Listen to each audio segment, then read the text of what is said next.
doon membre ba faw Toubactu officiel bis ni ki tey daal jàpp leen dootu leen amati benn jaaxle si wàllu info bu gaaw te wóor. Merci Malick, d'accord.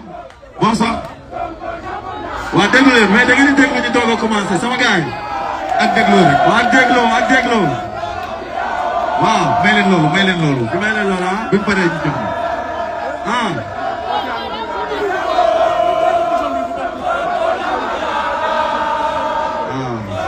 mais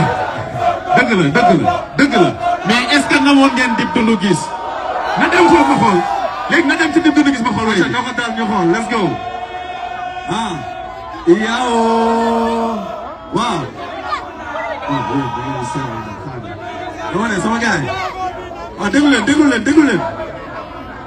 Toubactu officiel moo leen saytul wàllu politique société développement économie gaaw leen gaaw si xibaar yu wóor te wér da ngeen di bës cloche bi ngeen doon membre ba faw Toubactu officiel bis ni ki tey daal jàpp leen dootu leen amati benn jaaxle si wàllu info bu gaaw